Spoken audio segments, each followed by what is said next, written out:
you would know more than I am, but this guy's Tim and his brother. I'm not that close with them. I'm friendly with them. I'm friends with them, but I'm not that close. Like, if you told me that they were worth over $150 million, I wouldn't be surprised. And they still act like they're poor in kind of a funny way, which I enjoy. And they're super humble, and they're like super hardworking still. And they invest in everything. I feel like I can rule the world. I know I could be what I want to. I put my all in it like no days off. On the road, let's travel, never looking back. Today we're going to answer a bunch of questions. But did you see Trung's tweet about the guy selling the card? No. What is it? Trung tweeted out this video that he found from probably the 90s or probably from the 2000s, early 2000s. And it's a guy who's trying to sell you on his like business card that's a big square, and you open it up and it's a pop out, and he's just really intense. But the video it's funny. You haven't seen this? No. Oh, well, this won't be any good then. But the video got like 500,000 views, and people are making websites about the tweet or about the video based off his tweet. It was just funny. You just he had got to have 500,000 seen it, views now, or like he tweeted something that already had 500,000 views? No, it did now. Oh, wow. Trung is a master of finding great content. That guy is really good. I have this like apprentice who's working with me, Chris, for content. He's basically the redhead guy? Yeah.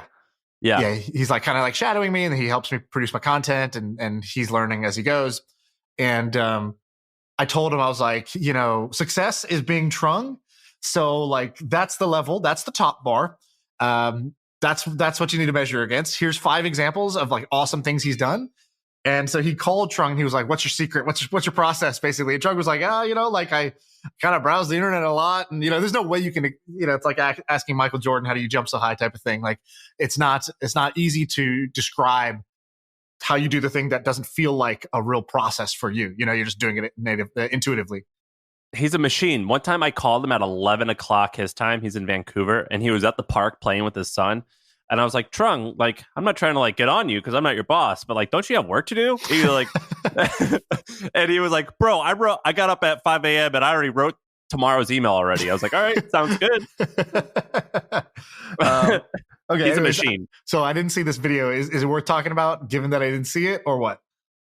It's too long to go through. Basically, now. Okay, well, people and myself, let's go to Twitter after this, and let's go to Trung T Fan, I think is his handle, and go look at his thing. And the funniest thing that he's done lately is he owns OnlyFans.com. Dude, that slayed me. It was so funny. So he has OnlyFans, but he spells fans PHAN, like his last name.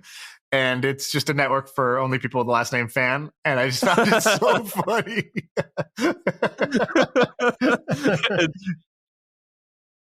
That was yours? For some reason, it's funnier when I think that he came up with it for you. Yeah, now we don't like it so much. Stupid ass idea. All right, today we're gonna answer questions. It looks like we've got like 6 pages of text questions, so like dozens and dozens of text questions, and then we got a few dozen audio questions, like people calling in.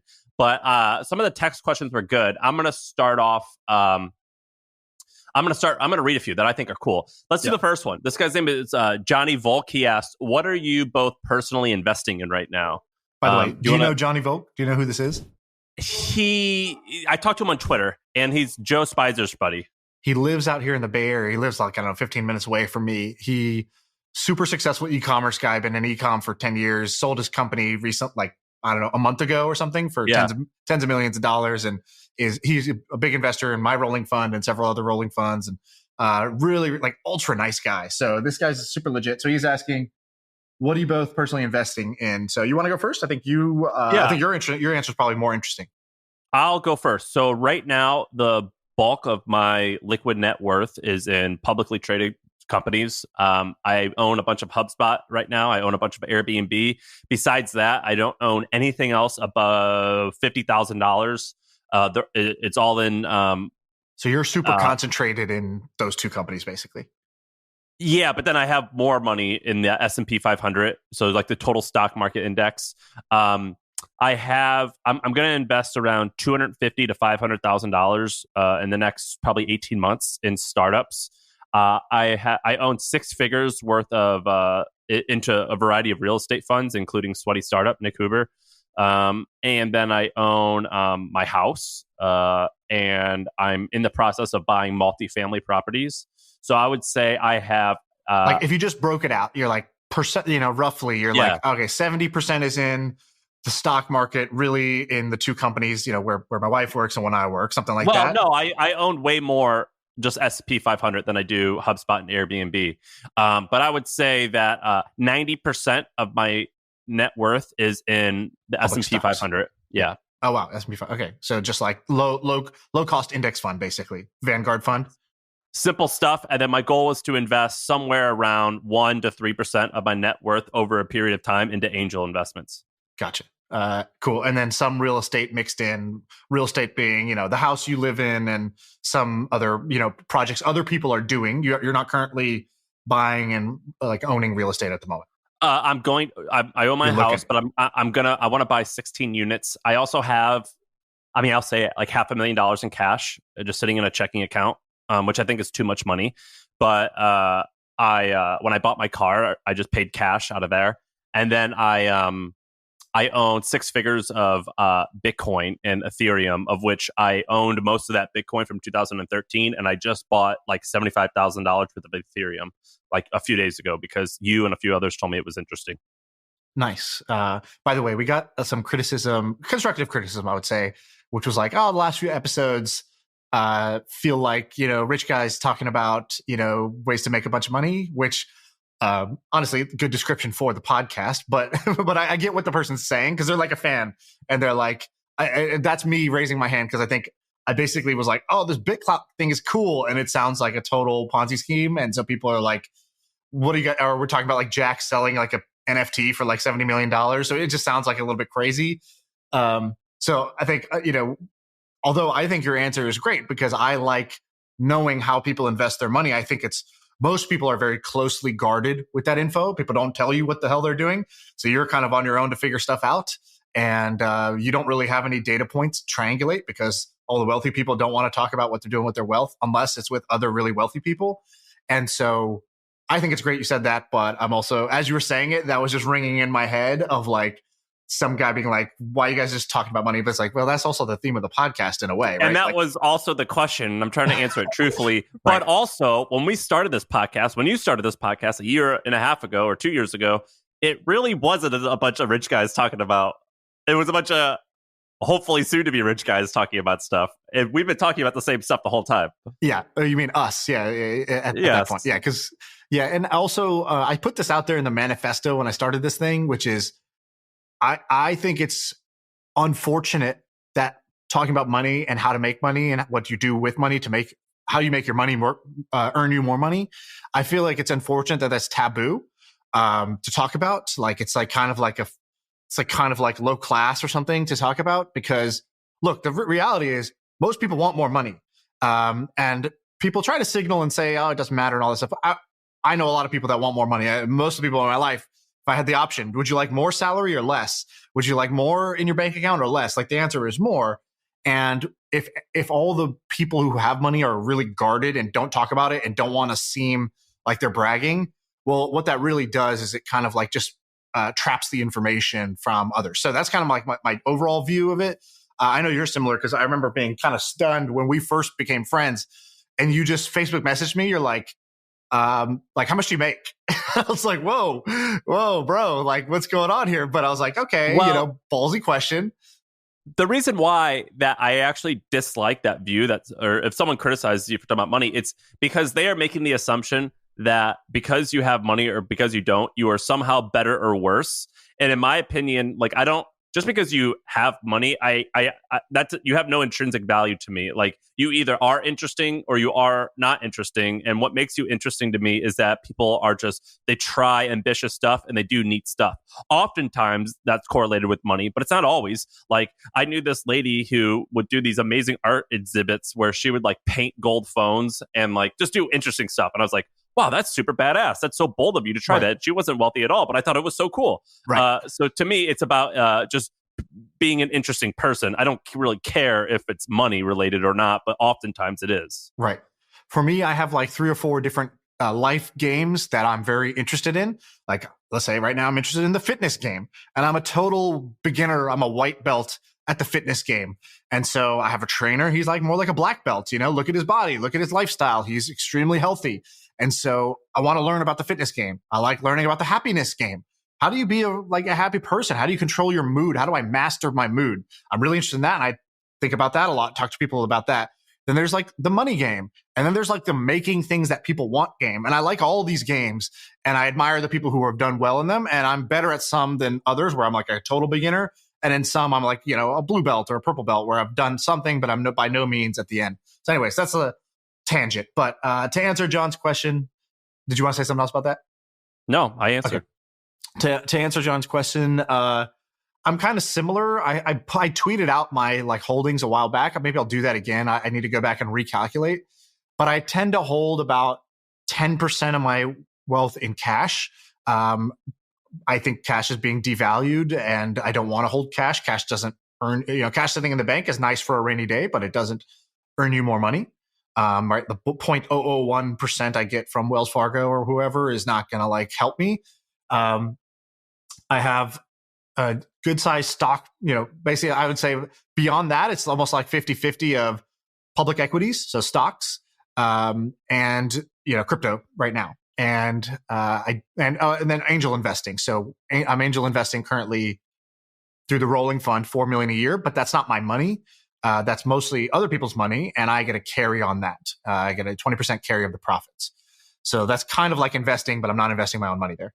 And I'm looking at real estate right now, but the problem with real estate for me has always been, A, I'm a beginner at that game, and B, I don't want to sign up for more work. So I'm looking for ways to get real estate that's I directly own, but I don't have to do a ton of work. And those two are kind of at opposites with each other. I don't invest in other people's real estate funds right now.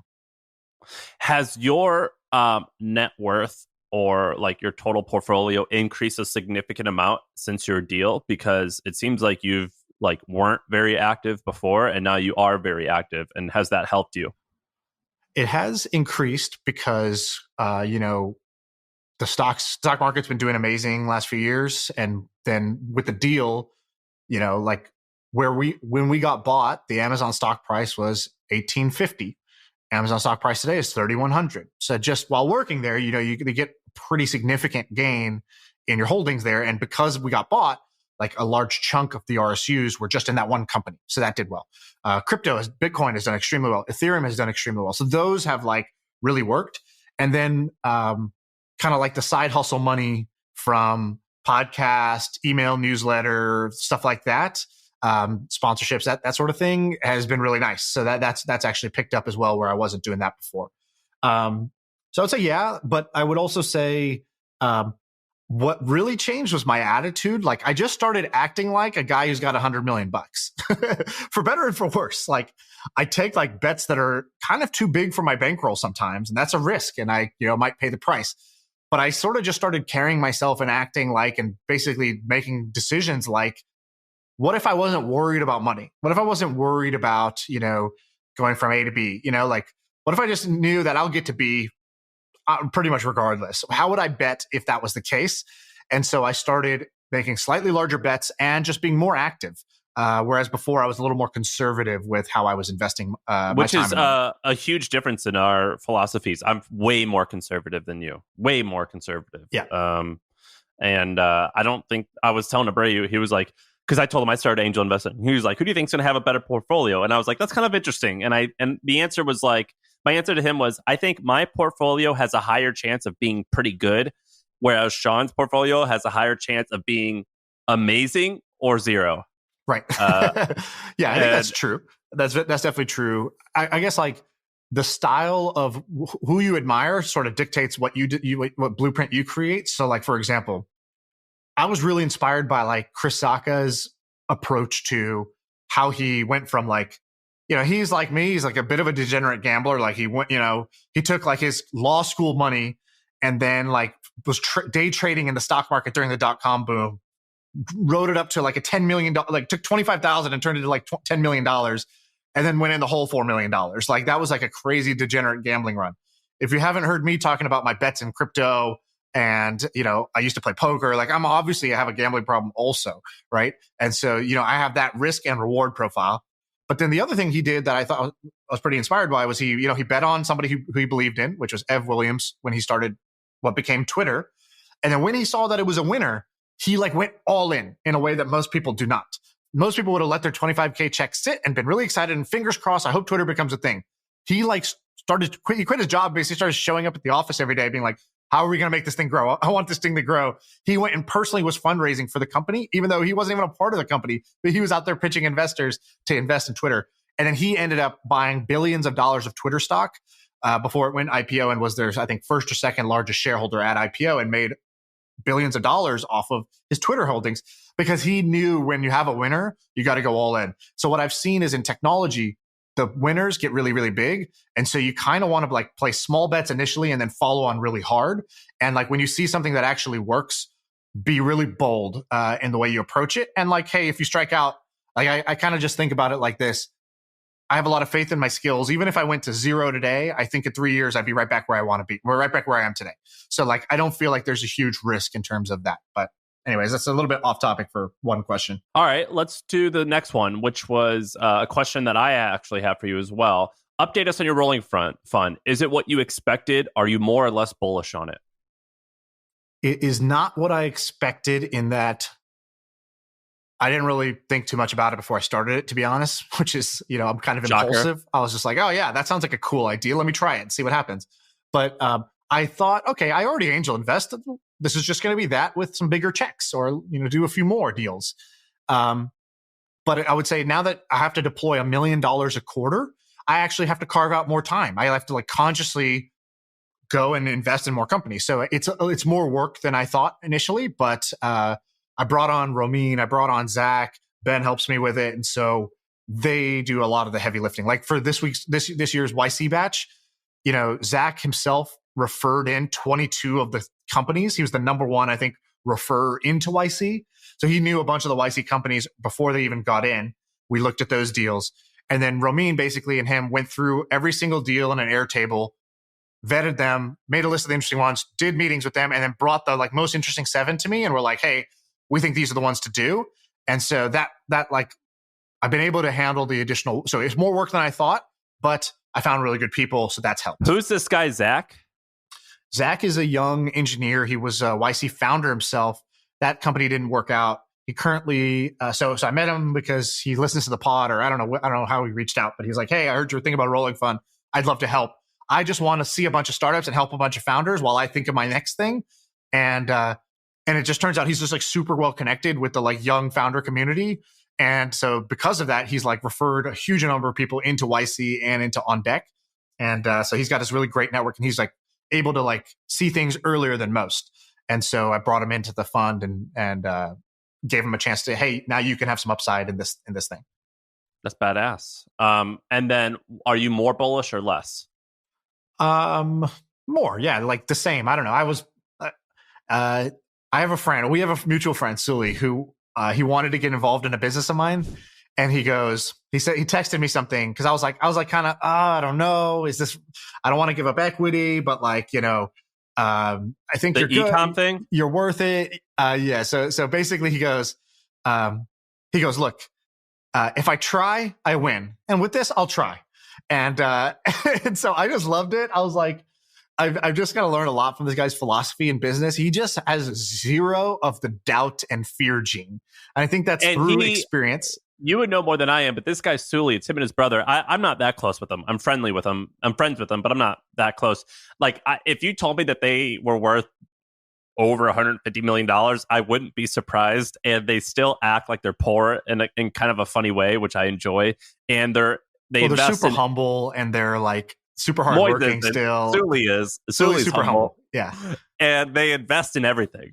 So these guys are interesting. They're two brothers. Yeah. And Sully's the same way, actually. When I first met him, I met him at, you hosted the HustleCon dinner at my office. This is how crazy the world works. This is one of those, you can't connect the dots looking forward. You can only connect them when you look back. You cold emailed me saying, hey, I want to host a dinner at your office. I didn't know who the hell you were. But you made a strong pitch. You said, I'm going to have all my speakers for my conference there. You can meet all of them. I was like, all right, fair deal. You can use my office. at that dinner, I meet Sully. Sully's now my best friend. We've done tons of deals together. You know, like that wouldn't have happened if I hadn't said yes to something that was kind of a random thing. That's funny. At that dinner, I was like, dude, this guy's amazing. I've never heard this guy's name before. Why don't people in Silicon Valley know this guy? So I started Googling him.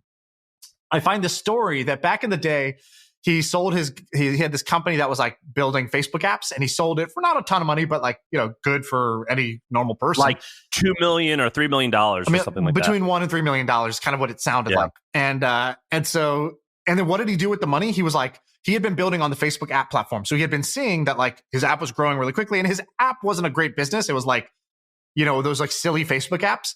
But he's like, Facebook is not silly. So he basically took a bunch of that money and just he was like Chris Sacca. He aggressively started buying up Facebook stock back then before it was public. And then he went to, you know, in Florida, and he bought a bunch of real estate. And I just thought, wow, this guy's really like conducting himself. At that time, I was just kind of like, I thought of myself as an entrepreneur, but I acted more like an employee. Like I wasn't playing the game to win. I was playing with these like invisible handcuffs on me. Like I saw these companies that were awesome. I didn't even go try to invest in them. And like when I saw that this guy, when he knew something was good, he was like, how do I take all the money I have and put it into this Facebook thing? I believe in this.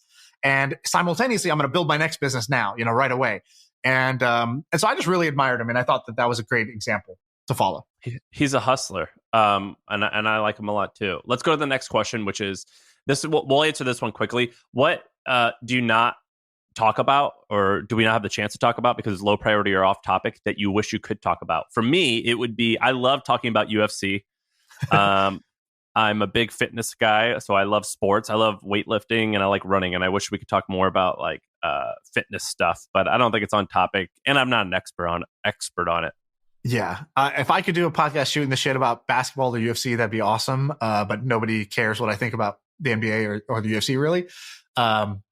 So that's one. And the other one I think would just be like, I do kind of bring this in sometimes, but like it takes up a lot more of my life than I let show here on the pod, which is like on the pod, I'm just talking about a bunch of different business ideas, ways to make money. In reality, I'm not just like doing that all day. What I spend a lot more time thinking about all day is like my mindset. So what is my life operating philosophy as I go about my day to be like the happiest and best person I can be?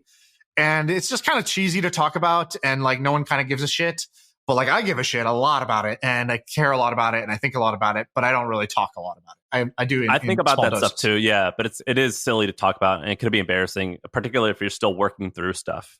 Right. It's cool to talk about that. I found when you're in a small group of people, or you're if you're in person with some people, because you can get a sense for, do they give a shit about this or not? Right. And it's also like kind of personal.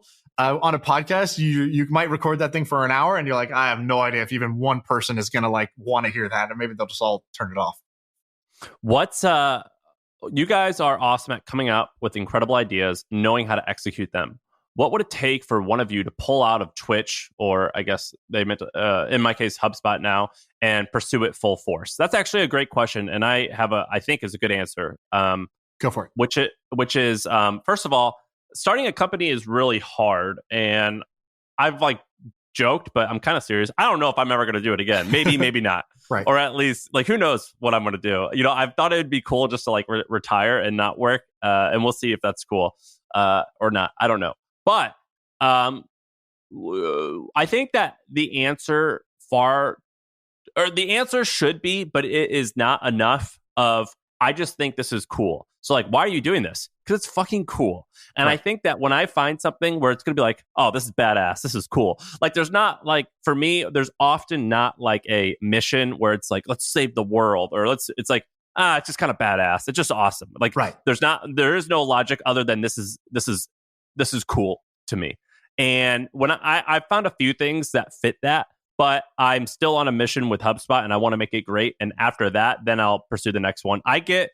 I don't like doing what I think, Shaan, you do this a little bit, and a lot of people do it. I don't like starting lots of little stuff. I prefer to dedicate my life to something. And I'm very cautious about what I'm willing to do that with, because you probably can only do that 3 to 4 times in your life. And so there's a few things, but I'm not finished with this chapter yet. And that's why I haven't done it. Yeah, that's a great answer. Similarly, I basically was like, all right, well, what's this chapter of my life about? And so when we got acquired, I was like, well, I want them to feel like like glad that they did this acquisition. You know what I mean? Like I want them to be like, yeah, that was worth it, you know? And for myself also, I was like, well, cool. This is like a transition. Let me like try this new thing. Let me work at a big company. Never done that before. Let me have this like big cushy salary type of thing. Like never had that before. I was kind of just eating shit, you know, like doing my own startup, like sleeping on kind of an air mattress before. And so, so basically I was like, all right, if my 20s were about starting my own company and just trying to figure out how to be an entrepreneur, what are my 30s going to be about? And I've decided it was two things. I said, I want to, you know, live a great life, like with my family. So, you know, popped out 2 kids in the last like 18 months. And so that's actually like my project is being a dad and having kids and spending time and just being there, you know, for that and not trying to be like, oh, I must, because like you said, now I know what it takes to start a company. I know how all consuming it is. So got to choose wisely. The second thing with choosing wisely is my 30s are about building a family, and then it's building a project I don't want to sell, which is basically I totally agree. How do I build my next thing? Same thing you said, that this is something I want to do. I'm not doing it because it's the best business idea or it's the hot opportunity or whatever. But the thing that I just want to keep doing that I don't want to get rid of. I don't want to sell it. I just want to build it and let it compound for 30, 40 years. And I love doing it. And it's the thing I'm uniquely good at doing. And I thought, okay, maybe I'll dabble in some different things to figure out what that is. And I feel like I found it, which is like ironic. I found it where I wasn't looking. I started this podcast for a different reason. But what I realized was, I really like this thing where I can be kind of like perpetually curious. Like I could just be curious about the world. I can learn a bunch of shit. And then I just share what I'm learning. And I'm kind of like a teacher. And through the podcast, the email newsletter, through experiments like All Access Pass, or I'm going to launch some courses in the future. Like I might launch a school. Like basically I want to do things like that. Something that lets me just be really, really curious and learn a bunch of things and try a bunch of things and then share as I go. Because that's what I would do if I let's just say if work couldn't pay you money, how would you spend your time? That's how I would spend it. So might as well just do that as my work. And so that's what I think I'll do next, which won't look like a traditional startup or company. And I agree with that. I want to do something that I never want to sell. So I'm in the same boat. The question is directed towards you, but I'll give you my answer really quick, which is, Shaan, how do you balance side hustles while performing at Twitch? My answer to that, and I've said it before, is I don't do anything on the side. Right. And frankly, I have no idea how you do it. Our good friend Ramon is able to do it really well. I get some people can do it. I personally can't do it, and I don't even try, and I'm not ashamed about that. Yeah. There's different ways to like kind of organize your time. Like you see this from Elon Musk or Jack Dorsey running 2 multi-billion-dollar public companies at once as CEO, right? Like kind of a crazy thing that kind of seemed impossible before. And I would say I do it 2 ways. One is I throw more hours at it. So like I don't take weekends off. Like I work 7 days a week. I don't work all day, all 7 days a week, but my weekend is just like my weekday. They're the same construction. So all of a sudden I got an extra 16 hours on the weekend where I can do things. Same thing at night. Like I don't watch a bunch of like TV. I stopped watching like, NBA games, stuff like that. Like I basically was like, look, I can cut that out. And that's 2 hours a night that instead I can create content, right? Or like when I do the podcast, everybody else back when we started this, everybody would go down to the cafeteria at Twitch for lunch. I would walk across the street. The studio your office was literally like 50 steps away from Twitch. I would walk 50 steps away, go to the Hustle office. We would record from 12 to 1. Everybody else is eating lunch. I'm recording a podcast. Cool. I'll eat lunch on my desk like later. Doesn't matter, right? So there's these little pockets of time you can unlock. That's the first bit. Second bit is hiring. I bring on people. So when I say I'm doing X, it's rarely just me doing X. It's like Ben or Zach or Romeen or Chris, or I have a whole bunch of people that I say, hey, I'm doing this interesting project. Who wants to do it with me? And they're like, I find great people who want to do interesting things together. And I say, cool, what's in it for you? Do you want money? Do you want learning? Do you want like want to build your network? What do you want out of this? I'll make sure you get it. And they let me, like I said, be in 2 places at once because I could be doing this and they could be doing that. What's your burn on all that? Like, because whenever I hear you say you got all these people, I'm like, damn, yeah, that must be a lot monthly. Yeah, my burn is expensive, but the things now bring in money, so it's okay. It offsets it. But like, but the angel investing doesn't bring in money, and that sounds angel investing. I don't pay salaries; it's only carry, so it's splitting the upside. So I took some of my 20% carry and I took it down and let them have more carry. So, which, for them is fine because they make money doing other things. So they're like, cool, this will pay off in 5 years. That's great. And I get to like learn a bunch about investing. I get to put together a portfolio. So if I want to go get a job doing this, or I want to start my own fund, I'll have a track record to point at and say, no, I did these investments before. I've been doing this for years. So that's kind of like what's in it for them. So I do have a, significant burn. I would say it's like $200,000 to $300,000 a year of like people cost to do these things. My goal is for them to break even. But if not, like that's what money is for. Money is to be invested in things that will grow. And so I kind of like just look at it like an investment, and it's worked out so far where the side hustles more than pay for the money I put in. Now the last thing is basically an acknowledgement. And I was pretty transparent with the people at Twitch, which was like, look, I operate not on a 9 to 5, like strict schedule. Like, cool, I'm just going to punch the clock for 40 hours a week. No. I'm here to do this mission. You want this job done. Great. I'm going to get that job done. Here's the trade. I can make sure this job gets done. You don't ask me how and when and where and why. And how, like all the 10 questions. That? Like not in such a like confrontational way, but like it's an understood agreement. Like they know what I do. I'm very open about like, hey, I have a podcast. I have a newsletter. Like the CEO of Twitch subscribes to the newsletter and like will DM me about it like sometimes, right? Like I'm not hiding any of these things. They know I do these things. They know they take some time, but they're okay with that trade because I deliver the goods in my projects. And so my trainer told me this one day because I told him, I said, I'm feeling a little bit guilty. Like, I really like these people. I don't want them to feel like I'm shortchanging them. He goes, well, do you deliver the goods? I was like, well, yeah, like I perform. Like they get the results they want. So, okay, well, you're that dude. And I was like, what do you mean? He's like, they don't pay you to sit in your chair for certain hours. They pay you to deliver the results. And so just make sure you deliver the results. And if you're delivering the results in less time, that's because you're that dude. Maybe not everybody could do that, but you could do that. And I was like, oh man, what a pep talk. That was, made me feel good about something that I was feeling, uncertain about or uneasy about before. And you're on paternity leave now, right? Yeah. So that helps too. Yeah, exactly. Yeah. And that's, like big companies understand, like, look, if you have a kid, my first kid, I only took 10 days off, which I really regret. I should have took the whole leave. And so this time I decided I'm going to make sure I take the time off. And this time my family actually really needs me there. Whereas the first time I was like, I don't know what the hell I'm going to do here. My wife's kind of got it under control. Let me go back to work. And so this time I kind of realized that the idea of like, oh, this project is so important. And like, if I take this time off, then, blah, blah, blah, let me do it. I'll take time off later. And later never came. And that was a big lesson for me. Like, don't put important things off till later. Do them now. Who's the worst person? This is such an interesting question. Claybert. I bet you I know who that is. Who's the worst person you admire? Do you have one for this? That's a good question. Well, like it's a great question, and you can get in trouble answering this one. I'm gonna tiptoe a little bit around it because it's just weird. But I actually love learning about dictators. I read a ton about dictators. There's actually a podcast called Dictators. So like I like learning about Benito Mussolini. I've read a lot about Hitler. I've read a lot about Fidel Castro. Who else?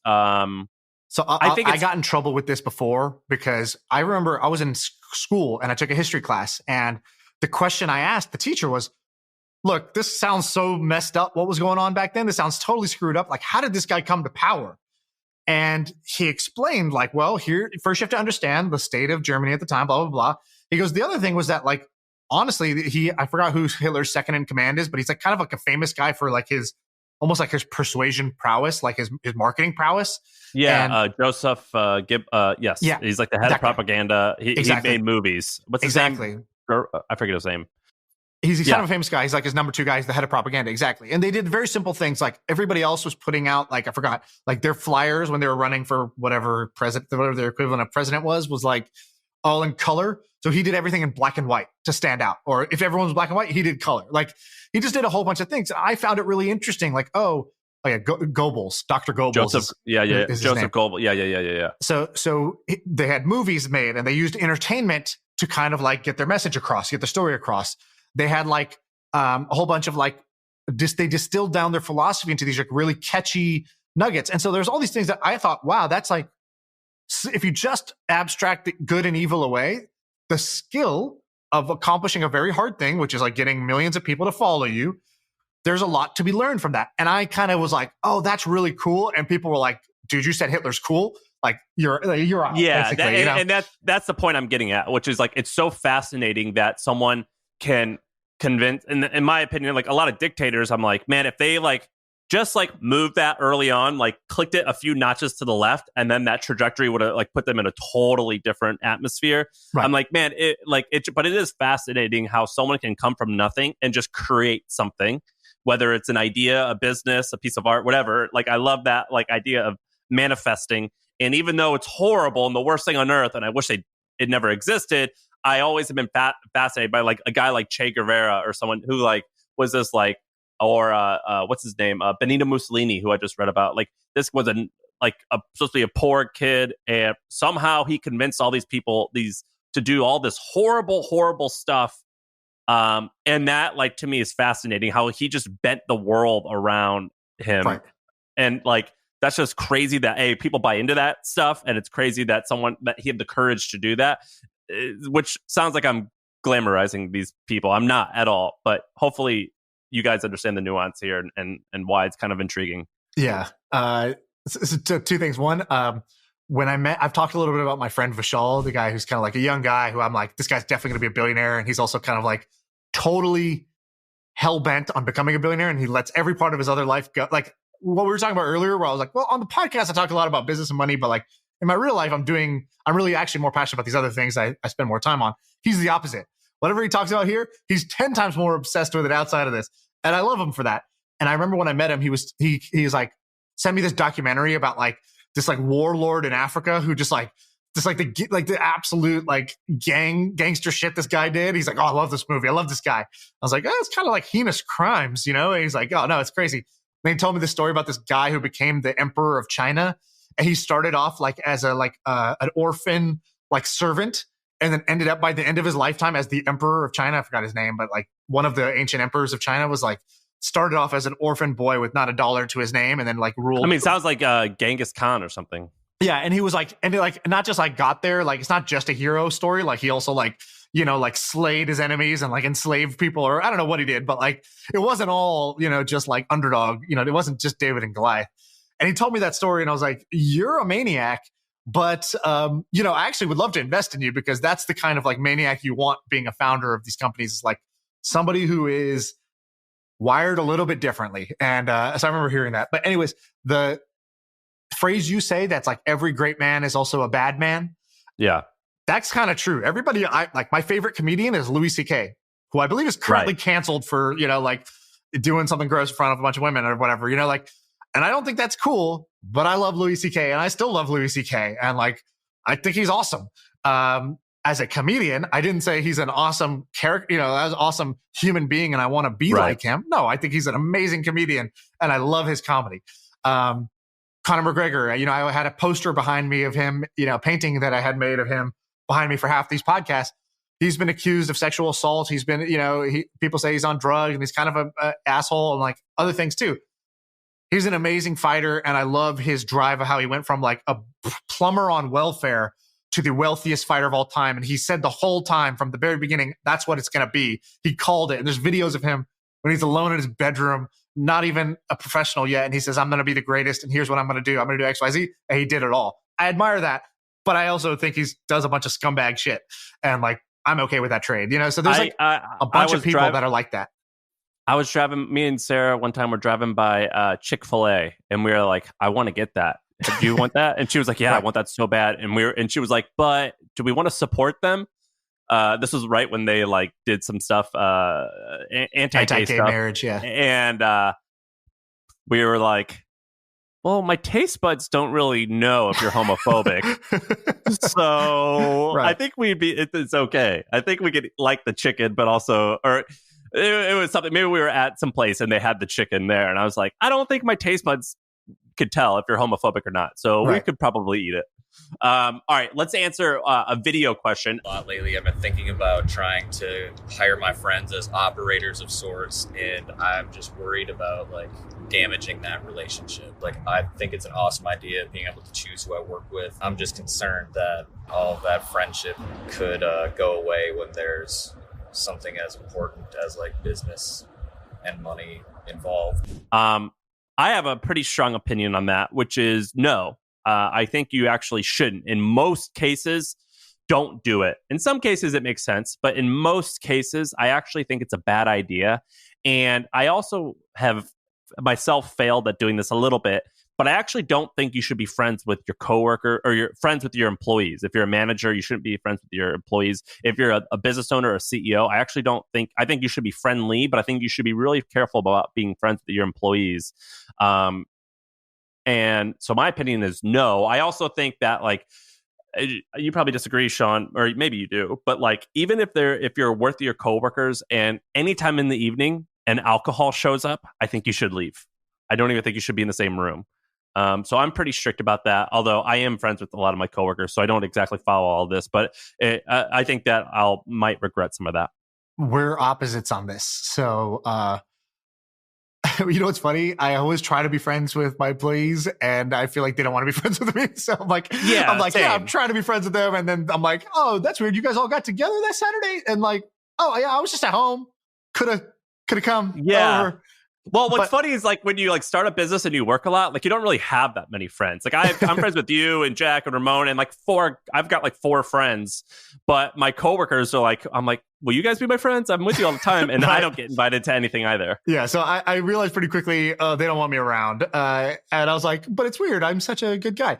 And so anyways, that part didn't work. Not because I didn't intentionally try not to be friends with them. They just didn't be friends with me back. That's okay. The main thing for me on the hiring side is, I would say hire your competent friends. So, my very first business I started with 2 of my best buddies from college. And we were just like, yeah, we're going to do this. There's no CEO, there's no hierarchy here. We'll all just make decisions together. We'll all split the equity perfectly equally. We didn't really like put too much thought into it because we were just like 21-year-old kids. Didn't really know much about anything. And like fast forward a year later, we had to have like a very uncomfortable conversation with one of the guys, which was like, hey dude, like I feel like you're not pulling your weight. And he was trying, but like, we were just like, you're kind of just doing this part. And like, we feel like we're doing these other 8 parts. And in retrospect, I don't even know if that was really true, but it definitely was an uncomfortable conversation. And I could see the downside of it. But what I would say is like, the saving grace for me has always been, I only have hired my competent friends. And competent friends do 2 things. One is they perform. So you don't have this, you're not just hiring a buddy because you're your buddy. You're hiring this person because they're good, but you only know them because they're your buddy. The second thing is they are reasonable and they will understand if you're really clear up front about like, look, here's the dynamic. Like we're buddies, but sometimes I'm going to have to tell you if I feel like the job's not getting done. And I want you to tell me too if you think that's true. Like, are we okay if it's going to be kind of uncomfortable? Like, we're not just going to be able to just shoot the shit. Like, we got to also have these 2 modes that we can operate in. And I want to make sure like you're on board with that. So I think with a little bit of good communication up front, you can get the big benefit, which is it's way more fun to do stuff with friends. Like companies are hard. They take a long time. It's like a really long road trip and you want to be in the car with people you really like. And so whether those were new people who you just happen to enjoy, great. Or they're people you already enjoyed who you invite into the car because they're your buddy and you want to do this company with them.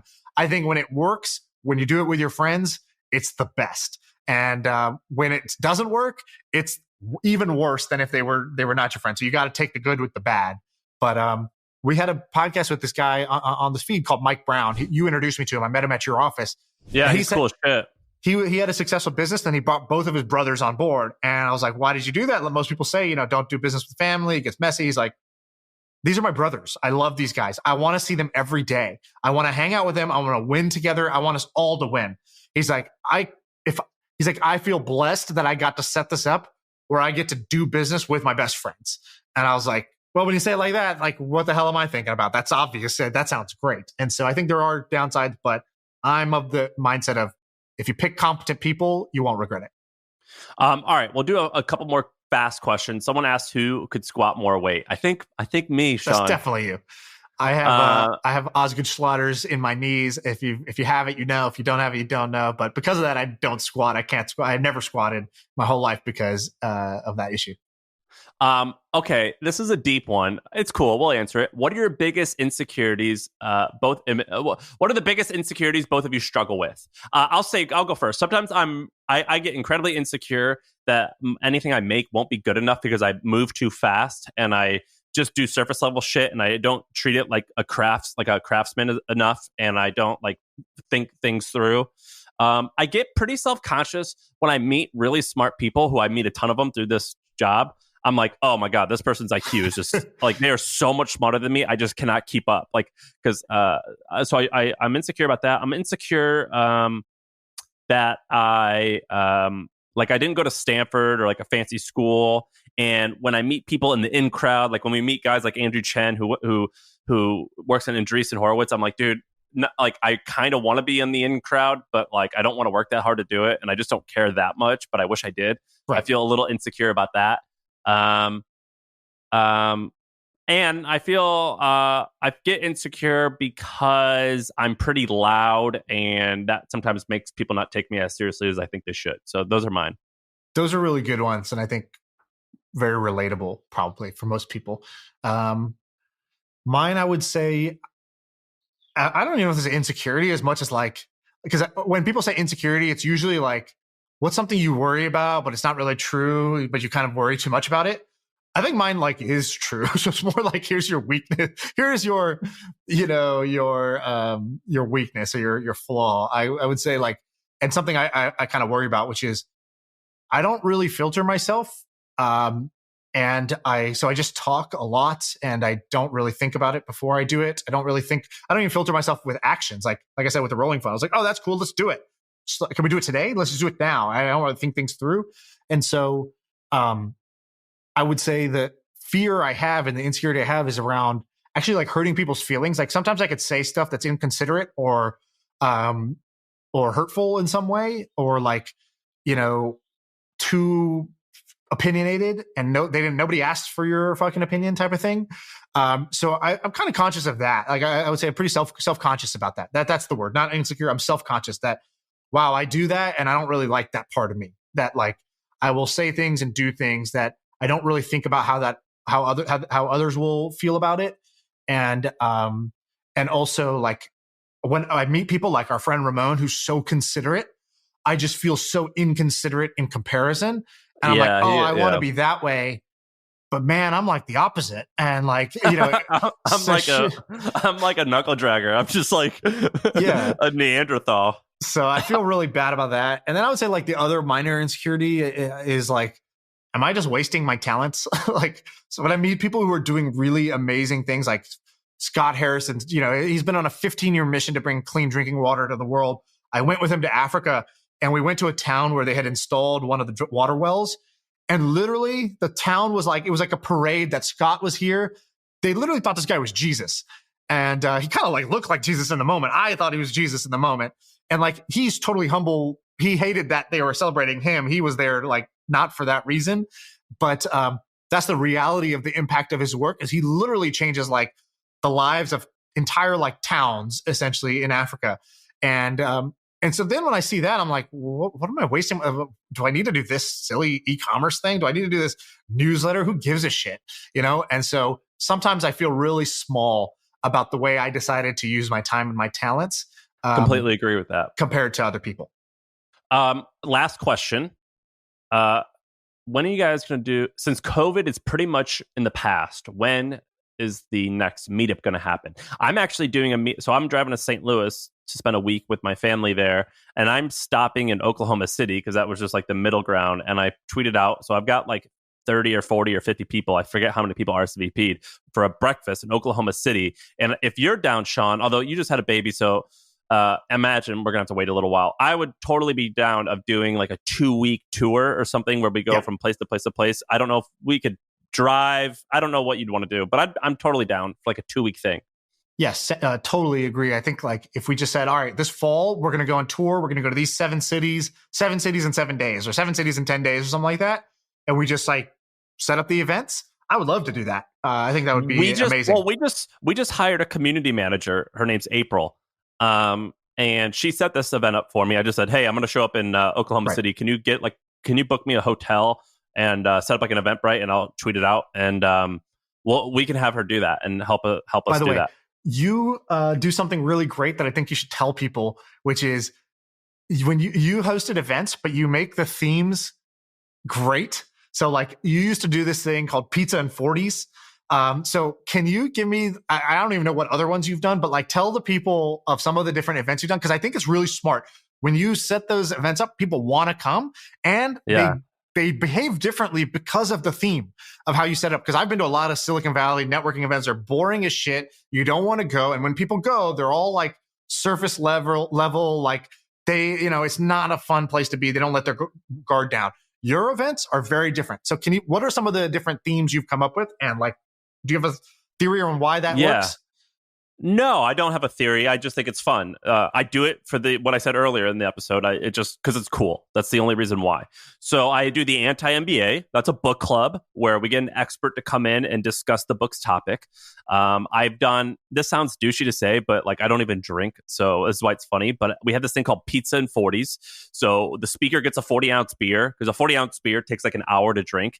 And so we only would have pizza because we were poor and that's all we could afford. And we would give the speaker a 40-ounce beer. They've got to drink the beer. And when the beer's done, the talk's done. And the answers get a little bit wilder as they get deeper into the beer.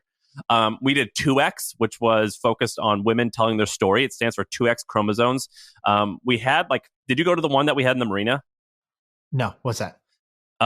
We used to do 2X at this thing called Palace of Fine Arts, and we had like literally 2,000 women there in San Francisco. It probably was like the largest contingency of like tech women probably in the world or in the country. It was kind of interesting. So we did that. What else did we do? HustleCon, ConCon, which is ConCon is the startup that's the content conference. I thought ConCon was a funny name. What else? Anything else?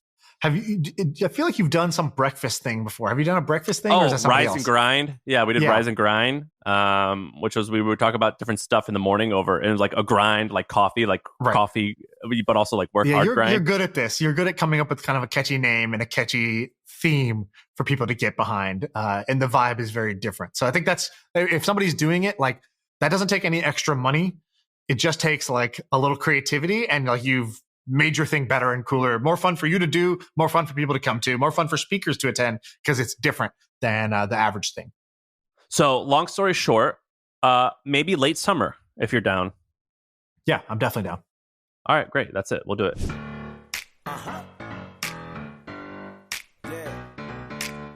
I feel like I can rule the world. I know I could be what I want to. I put my all in it like no days off. On the road, let's travel, never looking back. Like,